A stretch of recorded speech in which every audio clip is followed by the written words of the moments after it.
샬롬 반갑습니다. 오늘 우리에게 소망 되신 주님을 예배 가운데 만나셔서 참된 소망을 품고 이 상 가운데 나아가시는 주님의 성도님들 되시길 주님의 이름으로 축복합니다.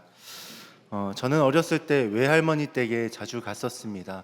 외할머니 댁에 가면 장롱이에 여러 색색의 실타래들이 있었는데요. 저는 그 실타래들을 자주 가지고 놀았습니다. 그런데 하루는 실타래를 가지고 놀다가 실수로 실타래를 풀어버리게 된 것입니다. 너무나 당황한 나머지 저는 이거를 원래대로 만들고 싶어서 이렇게 막 감기 시작했는데요. 근데 막 감다 보니까 이 실타래들이 엉키고 설켜서 매듭이 지어지는 것입니다. 제가 처음에 가지고 놀았던 그 실타래의 모습과 너무나도 다른 거죠. 다시 실타래를 풀기 위해서 다시 씨름을 하고 있었는데 그때 마침 외할머니가 들어오셨습니다. 그러더니 제가 그 실타래와 씨름하는 모습을 보시고는 실타래를 달라고 말씀하셨습니다. 그렇게 실타래를 할머니께 전달해 드렸는데 그 할머니가 그 매듭진 곳을 자세히 보시더니 매듭을 하나하나 푸시고 실타래를 다시 감으셔서 원래의 모습대로 돌이키시는 것을 볼 수 있었습니다. 사랑하는 성도 여러분, 제가 방금 말씀드린 제 어린 시절의 이야기가 오늘날 우리의 삶과 비슷하지 않습니까? 죄송합니다. 아직 젊은 제가 인생에 대해서 말씀드려 죄송한데, 인생을 살다 보면 우리가 어려운 문제를 만나거나 제가 예기치 못한 상황들을 만나게 될 때가 있는데, 그때 우리는 우리의 힘으로 그 문제를 해결하려 하고 또 극복해 나아가려고 노력하는 경우들이 많이 있습니다. 그런데 그렇게 문제를 극복하려 하고 해결하려고 하면 할수록 어떻게 되죠? 오히려 엉키고 설키고 매듭이 져버립니다. 마치 제가 실타래를 막 감다가 엉키고 설켜서 매듭져서 막 엉켜버린 실타래를 만들어 버린 것처럼 우리의 삶의 매듭도 그렇게 엉켜버리게 될 때가 참 많이 있습니다. 그런데 그럴 때 하나님께 우리의 삶을 맡겨드리면 어떻게 될까요? 완벽하게 풀어집니다. 제가 저희 외할머니께 실타래를 맡겨드렸을 때 저희 외할머니께서 실타래를 완벽하게 푸시고 원래대로 바꾸신 것처럼 오늘 우리의 엉켜져 있는 삶의 매듭들을 하나님께 내어드릴 때, 우리의 삶의 주권을 하나님께 내어드릴 때 하나님께서 우리의 엉켜진 삶을 온전하게 풀어가시는 것을 경험할 수 있습니다. 오늘 우리가 읽은 말씀에서도 그런 인생을 살았던 한 사람이 등장하는데요, 바로 오네시모라는 사람입니다. 그는 당시 골로새 지역에서 신망받던 이 빌레몬이라는 사람의 종이었습니다. 많은 학자들이 이 빌레몬의 집에서 골로새 교회가 시작되었을 것이다 라고 이야기하는데요. 교회를 위해 자신의 집을 내어줄 정도로 헌신됐던 사람이 빌레몬이라는 사람이었습니다. 그래서 이 빌레몬은 골로새 교회에서 굉장히 신망받는 사람이었죠. 하지만 빌레몬의 종이었던 오네시모는 이 빌레몬과 반대로 골로새 지방에서 가장 신뢰를 받지 못하는 존재였습니다. 왜냐하면 그 지방에서 신망이 높은 빌레몬을 배신하고 도망감으로 이 빌레몬을 욕되게 한 나쁜 종이 바로 이 오네시모였기 때문입니다. 성경에서는 오네시모가 어떤 이유로 빌레몬을 배신했는지 또 그를 도망쳤는지 말씀하고 있지 않습니다. 그러나 제가 말씀을 묵상하면서 추론해보기로는 아마도 태어나면서부터 종이었던 자신의 신분을 바꾸려 하지 않았을까 싶습니다. 자신의 힘으로 종된 신분, 노예된 신분을 바꾸어 보려고 주인에게서 중요한 무언가를 훔쳐서 도망간 것이죠. 그렇게 도망가면 자신이 이 노예의 신분으로부터 해방될 것으로 생각했던 것 같습니다. 물론 그 방법이 옳은 방법도 아니었고 좋은 방법도 아니었지만 그는 그렇게 자신의 문제를 스스로 해결하기 위해 노력했던 것 같습니다. 그러나 앞서 말씀드렸다시피 자신의 노력만으로는 오히려 자신의 삶의 매듭을 더 엉키게 만들 뿐입니다. 도저히 풀 수 없는 수준에 이르게 될 뿐입니다. 많은 학자들은 그가 로마로 도망갔다라고 봅니다. 왜냐하면 당시에 로마에 투옥되어 있던 바울을 만났기 때문인데요. 그런데 방금 전에 말씀드렸던 것처럼 바울은 로마에서 투옥되어 있었습니다. 갇혀 있는 상태였습니다. 그런데 그가 어떻게 갇혀있는 바울을 만날 수 있었을까요? 이 말은 그도 감옥에 갇히게 되었을 것이다 라는 것입니다. 오네시모는 어떻게 감옥에 갇혔는지 알 수 없지만 어쨌든 그가 스스로 노력해서 자신의 삶의 문제를 해결하려고 하다가 오히려 감옥에 갇히게 되었다라는 것입니다. 종의 신분보다 더 낮은 죄수의 신분이 되었다라는 것입니다. 그가 스스로 노력하면 인생의 문제를 해결할 수 있을 줄 알았는데 오히려 더 꼬여서 종보다 더 못한 죄수의 신분으로 놓이게 되었다라는 것이죠. 그런데 바울은 그런 오네시모의 손에 들려서 이 골로새의 편지를 전하게 됩니다. 도망자이고 배신자이고 실패자인 그에게 골로새서를 맡긴 것입니다. 골로새 지방에서 가장 신뢰받지 못하는 자의 손에 이 골로새 교회의 성패가 달린 중요한 편지를 맡겼다라는 것이죠. 도대체 바울은 왜 이런 선택을 했을까요? 오네시모에게 속았기 때문일까요? 자신을 훌륭한 사람이라고 바울을 오네시모가 속였기 때문에 바울이 그 속임수에 속아서 오네시모에게 이렇게 중요한 일을 맡겼을까요? 아닙니다. 이 골로새서와 함께 오네시모의 손에 함께 들려서 보냈던 편지가 또 한 가지가 있는데 바로 빌레몬서입니다. 그의 주인이었던 빌레몬에게 이제 오네시모를 용서해 줄 것을 간절히 소망하면서 편지를 썼던 편지가 빌레몬서인데요. 그 빌레몬서를 보면 오네시모가 빌레몬에게 빚을 졌다, 잘못을 했다, 또 그것들을 용서해 주기를 원한다라는 내용이 적혀 있습니다. 그러니까 바울은 오네시모가 빌레몬에게 잘못했다라는 사실을 다 알고 있었고, 또 오네시모가 골로새 지방에서 어떤 평판을 받고 있는지도 다 알고 있었다라는 것입니다. 그럼에도 바울은 왜 오네시모에게 이 중요한 편지를 들려 보냈을까요? 그 이유는 오네시모가 변화되었기 때문입니다. 한때는 무익했던 그가 이제는 유익한 자로, 또 복음을 전하는 자로 변화되었기 때문입니다. 그래서 바울은 9절에서 그를 신실하고 사랑받는 형제라고 표현하고 있는데요. 사랑하는 성도 여러분, 주인에게 폐를 끼치며 무익했던 그가 어떻게 복음을 전하는 유익한 자로 변화될 수 있었을까요? 처음에 말씀드렸다시피 하나님께서 그를 도우셨기 때문입니다. 하나님께서 그의 삶을 풀어내셨기 때문입니다. 하나님은 그가 변화될 수 있도록 이 3명의 사람을 보내셨는데요. 그들의 도움을 통해 오네시모는 변화될 수 있었습니다. 그래서 오늘은 오네시모를 변화시킨 3사람에 대해서 살펴보면서 하나님이 허락하시는 은혜를 나누려고 하는데요. 오늘 말씀을 통하여 우리를 향한 하나님의 은혜와 계획이 얼마나 선하고 아름다운지를 발견하시는 주님의 성도님들 되시길 주님의 이름을 축복합니다. 그러면 하나님께서 오네시모를 변화시키시기 위해 그에게 보내신 첫 번째 사람은 누구일까요? 바로 두기고입니다.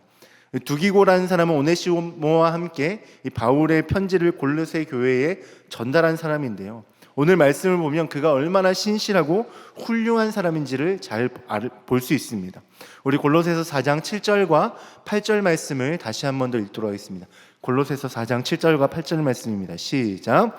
두기고가 내 사정을 다 너희에게 알려주리니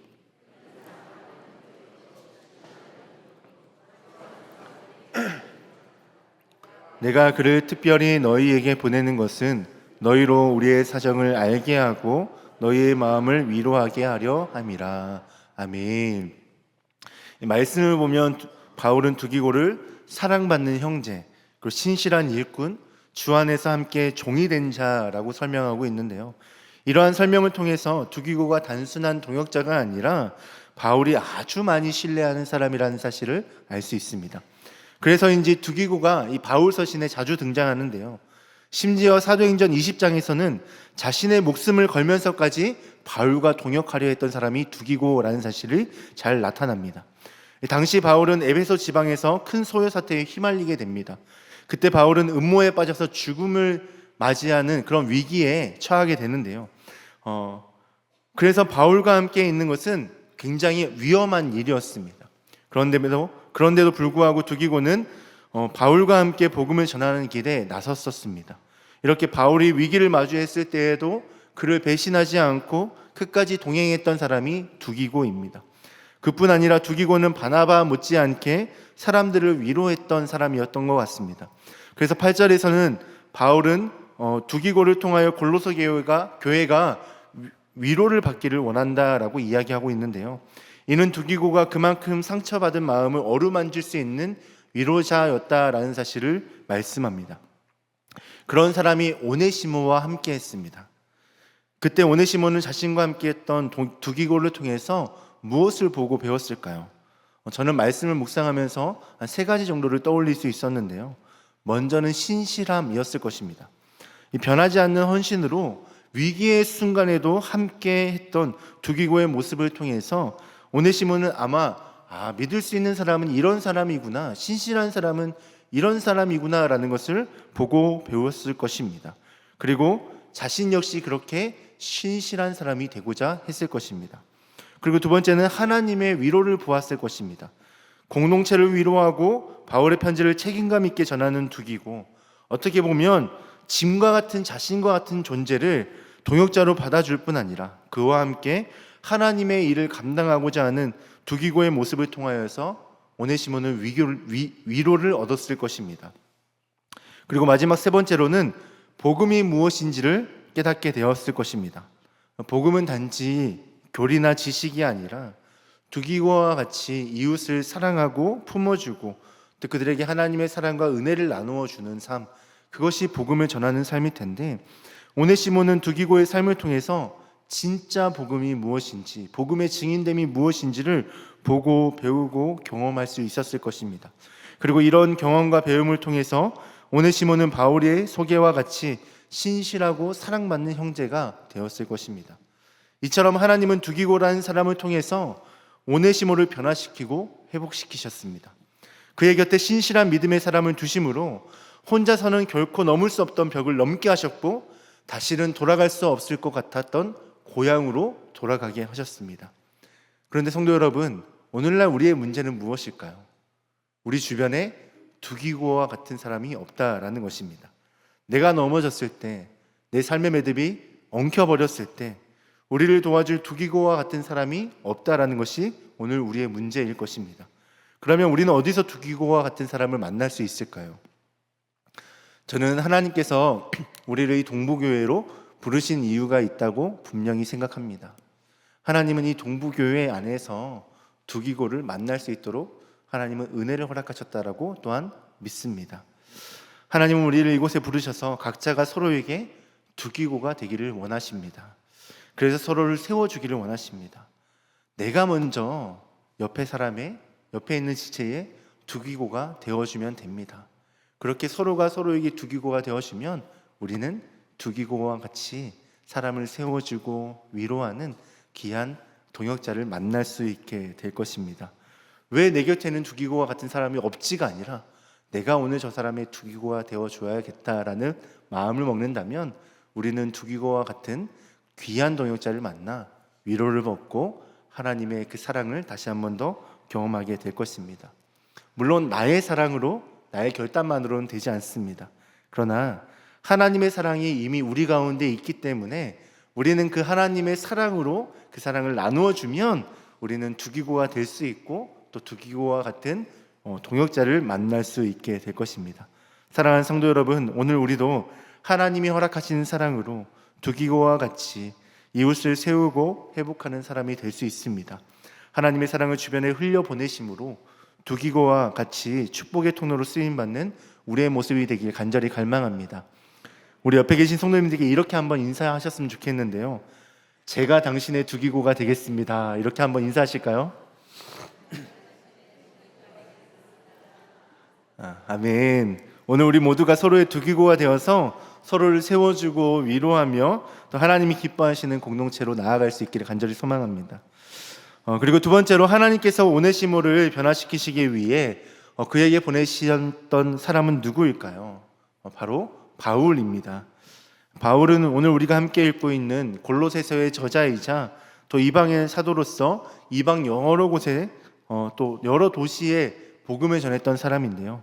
그뿐 아니라 완전히 엉켜진 오네시모의 삶의 매듭을 푸는데 아주 중요한 역할을 했던 사람이 바로 바울입니다. 오네시모의 과거를 품고 그의 가능성을 지지해 주었던 중보자이며 영적인 아버지가 바로 바울이었는데요. 이렇게 오네시모를 진심으로 사랑하고 믿어줬던 사람이 바로 바울입니다. 이 바울이 오네시모를 얼마나 사랑했는지 오늘 우리가 함께 읽었던 말씀을 통해서도 알 수 있는데 9절 말씀을 보면 바울은 오네시모를 이렇게 소개하고 있습니다. 우리 9절을 다시 한 번 더 읽도록 하겠습니다. 9절입니다. 시작. 신실하고 사랑받는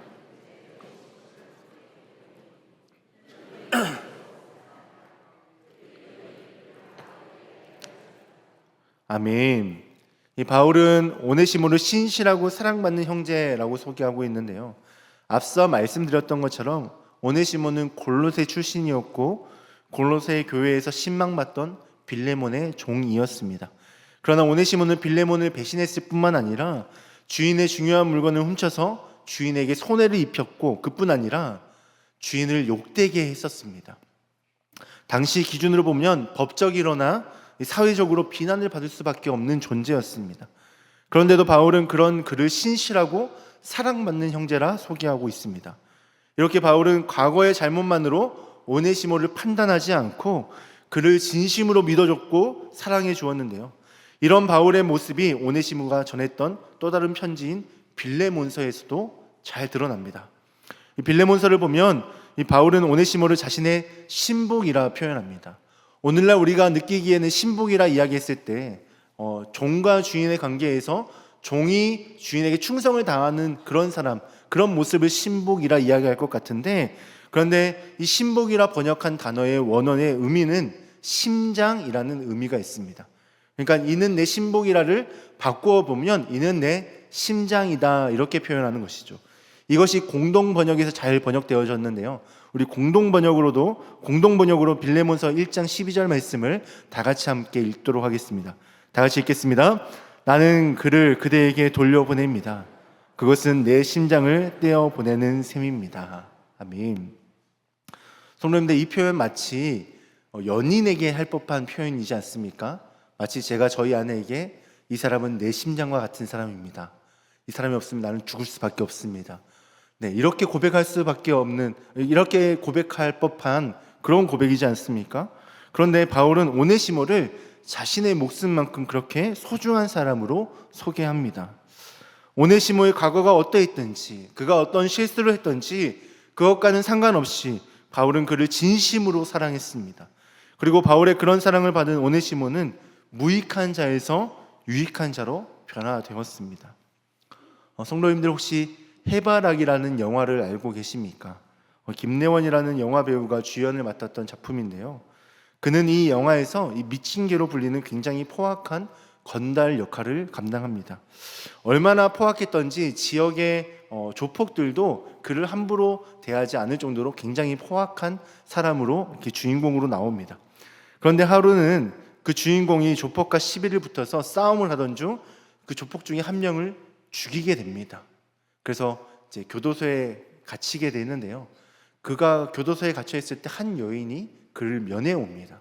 그 여인이 누구냐면 자신이 죽였던, 그 사람이 죽였던 그 남자의 어머니가 바로 그 여인이었습니다.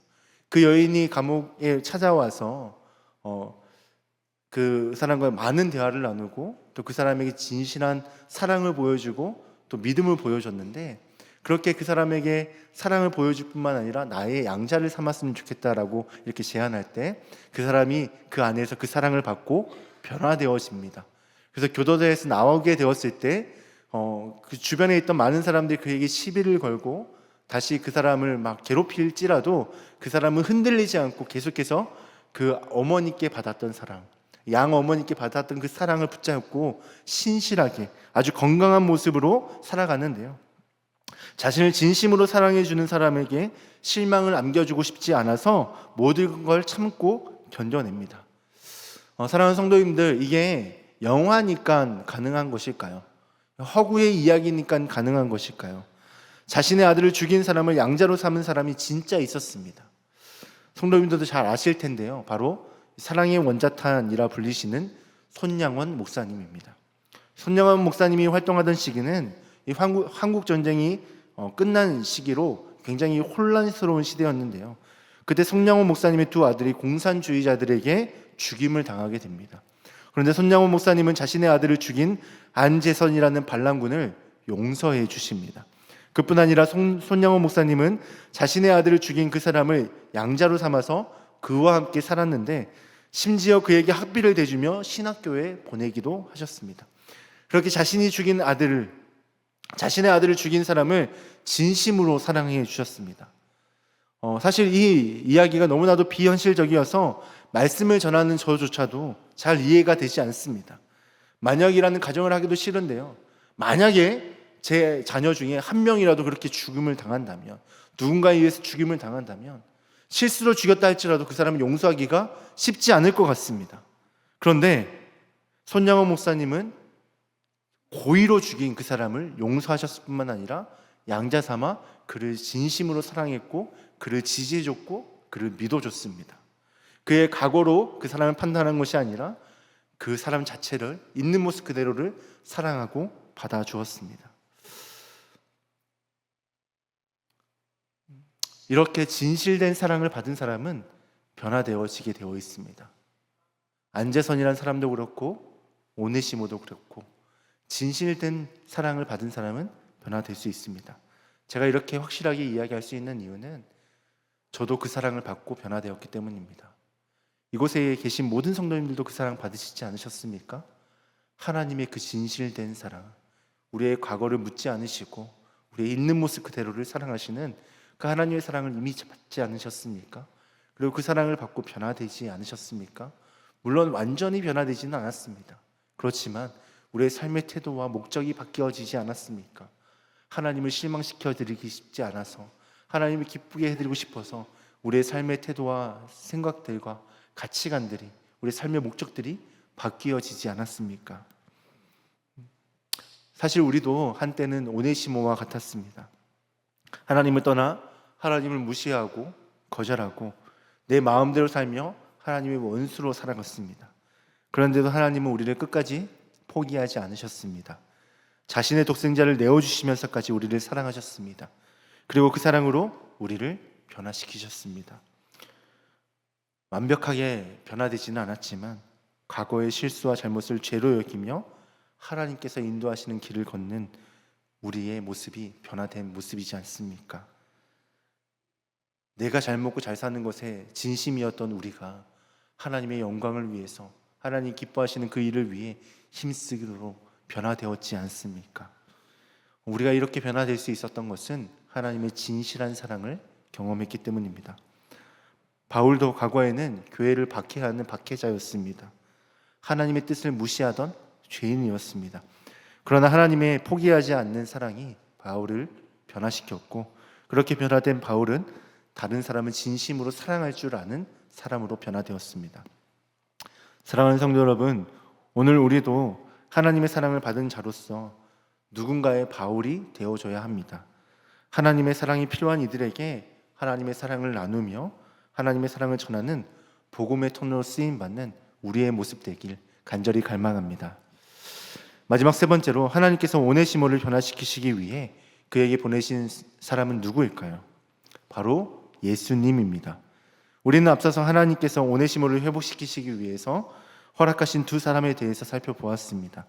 바로 두기고와 바울이었는데요. 하나님은 이 두 사람을 통해서 오네시모에게 하나님의 사랑을 전달하게 하셨습니다. 그런데 오네시모의 회복의 중심에는 예수님이 계십니다. 두기고와 바울은 통로였고 오네시모의 인생을 변화시키신 분은 바로 예수님이었습니다. 두기고와 바울이 누구의 증인일까요? 바로 예수님의 증인이기 때문입니다.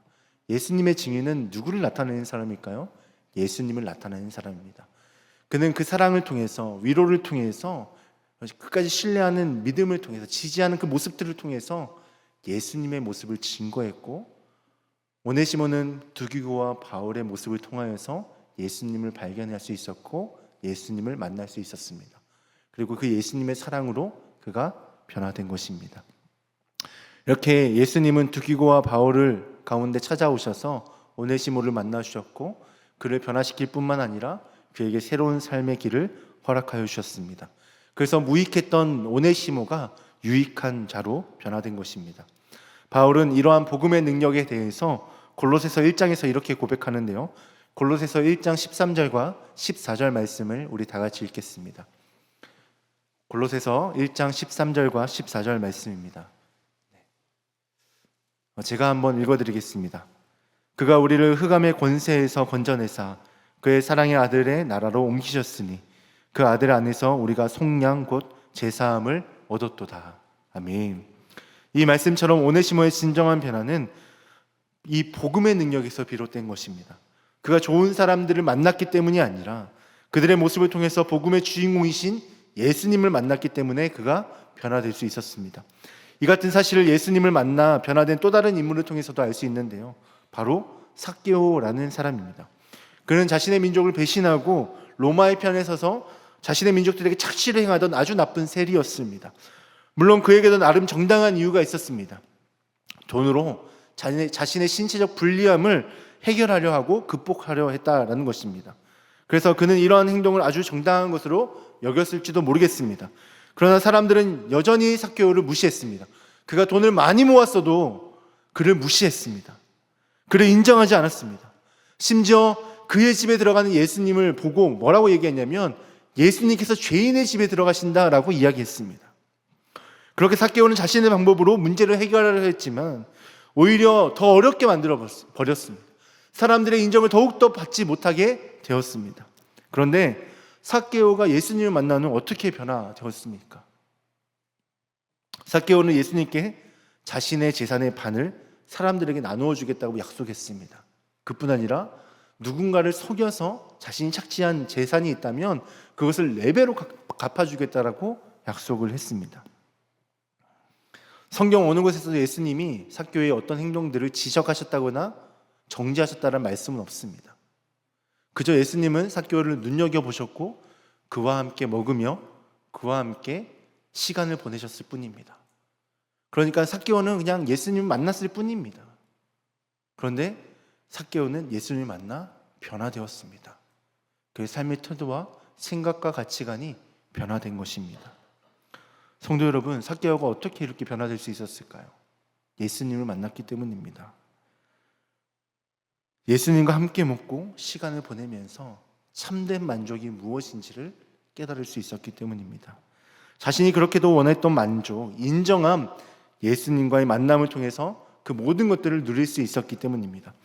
오네시모도 마찬가지입니다. 그가 두기고와 바울을 통해서 예수님을 만났기 때문에 자신의 죄를 고백하게 되고 자신의 행동에 책임을 지는 사람으로 변화될 수 있었던 것입니다. 그리고 자신이 비난받는 것을 뻔히 알면서도 공동체를 향한 하나님의 뜻을 이루기 위해서 바울의 편지를 전하는 선택을 할 수 있었던 것입니다. 생각해 보십시오. 오네시모가 그곳에서 얼마나 비판을 많이 받았을지, 얼마나 욕을 많이 먹었을지 생각해 보십시오. 그런데 그가 이 바울이 보낸 편지를 들고 갔습니다. 사람들이 그 편지를 인정할 수 있었을까요? 이 바울의 입장에서도 굉장히 곤란한 것이었고 오네시모로서도 굉장히 두려운 일이었습니다. 그런데 오네시모는 자신이 먹을 그 욕에 대해서 두려워하지 않았습니다. 자신이 받을 그 비판에 대해서 전혀 두려워하지 않았습니다. 어떻게 그럴 수 있었을까요? 그가 변화되었기 때문입니다. 예수님을 만나 변화되었기 때문입니다. 예수님께 사랑을 받았기 때문입니다. 사랑하는 성도 여러분, 예수님은 누구십니까? 우리 예수님은 그리스도이시며 살아계신 하나님의 아들이십니다. 그리고 부활의 첫 소망이 되시며 하나님과 우리 사이의 중보자가 되시는 분이십니다. 그뿐 아니라 죄악 가운데 있던 우리를 선으로 인도하시고 우리를 완성하시며 우리에게 새로운 길을 허락하시는 분이십니다. 그래서 우리가 예수님을 우리의 인생의 유일한 소망이라 고백하지 않습니까? 예수님은 우리의 삶의 매듭을 가장 정확하게 아시는 분이시며 우리의 삶이 어디서부터 엉키게 되었는지, 또 어떤 상처와 수치와 무거움이 우리의 삶을 묶고 있는지를 다 아시는 분이십니다. 그리고 예수님은 십자가에서 우리의 모든 죄를 짊어지심으로 우리의 매듭이 풀어질 수 있도록 우리에게 새로운 길을 허락하시는 분이십니다. 그래서 오늘 우리도 오네시모와 같이 우리의 삶을 예수님께 내어드릴 때 우리의 엉켜져 있던 삶의 매듭을 풀어낼 수 있는 것입니다. 그뿐 아니라 우리의 삶의 매듭을 풀리고 나면 오네시모처럼, 두기고처럼, 바울처럼 그렇게 복음의 일꾼으로 쓰임받는 은혜를 누릴 수 있는 것입니다. 예수님은 우리의 과거를 지우시는 분이 아니십니다. 예수님은 우리의 잘못된 과거를 새롭게 쓰시는 분이십니다. 오네시모와 같이 예수님께 삶을 내어드림으로 하나님의 영광을 위해 쓰임받는 우리의 모습 되길 간절히 갈망합니다. 이제 말씀을 마무리하겠습니다. 오늘 우리는 말씀을 통하여 하나님께서 한 사람의 엉켜있던 삶의 매듭을 풀어가시는 것을 함께 살펴보았습니다. 하나님은 오네시모에게 세 사람을 허락하셔서 그의 엉켜있던 삶의 매듭을 풀어주셨는데요, 먼저는 두기고였습니다. 우리 주변에 우리가 넘어질 때 이렇게 세워주고 나의 상처와 아픔을 위로하는 사람들이라 할 수 있는데요, 하나님은 두기고와 같은 사람들을 통해서 우리의 삶을 변화시키셨습니다. 그리고 두 번째는 바울인데요. 하나님은 바울과 같이 우리의 모든 모습을 사랑하고 품어줄 수 있는 영적인 멘토와 같은 존재들이라 할 수 있습니다. 하나님은 바울과 같은 사람들을 통해서 우리의 삶을 변화시키십니다. 마지막 세 번째는 예수님입니다. 오네시모의 회복의 중심에는 항상 예수님이 계셨습니다. 두기와 바울과의 만남을 통하여 드러난 것은 결국 예수님이셨기 때문입니다. 오네시모가 그들을 통해 예수님을 만나고 예수님께 자신의 삶을 내어드릴 때 그의 삶이 회복될 뿐 아니라 하나님께 귀하게 쓰임받는 그런 놀라운 역사가 그의 삶 가운데 일어났습니다. 사랑하는 성도 여러분, 우리의 삶에 엉켜진 삶의 매듭을 푸실 수 있는 분은 오직 예수님밖에 없을 줄 믿습니다. 예수님의 만나면 예수님의 그 사랑과 예수님의 그 은혜와 예수님의 그 귀한 놀라운 복들을 우리의 삶 가운데 가득가득 채워서 우리의 삶의 매듭이 풀어질 줄 믿습니다. 늘 예수님과 동행하심으로 우리의 삶에 있는 그 모든 문제들을 해결받고 더 나아가 예수님께서 오늘 우리 가운데 원하시는 그 새로운 길을 걸어가심으로 또 다른 누군가에게 복의 통로가 되시는 주님의 성도님들 되시길 주님의 이름으로 축복합니다. 기도하겠습니다. 사랑의 주님, 감사합니다. 우리는 연약하여서 우리의 힘으로 우리의 문제를 해결할 수 없음에도 계속해서 내 삶에 있는 그 문제들을 해결하려 애쓰고 노력했었습니다. 그런데 그러면 그럴수록 우리의 삶은 더욱더 엉키게 되었고 풀 수 없는 매듭으로 매듭지어졌습니다. 그런 우리의 인생 가운데 찾아오셔서 우리의 삶을 보다듬어 주시고 위로하여 주시고 우리의 있는 모습 그대로를 사랑하여 주신 그 예수님을 만나게 하심으로 오늘 우리의 삶의 문제를 해결하여 주심에 참으로 감사합니다. 하나님, 오늘 우리가 누군가를 통하여 예수님을 만나게 되었을 텐데 오늘 우리도 누군가의 예수님을 전하는 복의 통로로 쓰임받을 수 있도록 주님 우리의 삶을 통해 역사하여 주시옵소서. 오늘 우리가 그렇게 복음의 통로가 되어져서 하나님의 영광과 하나님의 기쁨이 되어질 수 있도록 우리의 삶을 붙잡아 주시옵소서. 오늘 우리의 삶을 통해서 역사하실 주님을 기대하고 소망하며 이 모든 말씀 예수님의 이름으로 기도합니다. 아멘.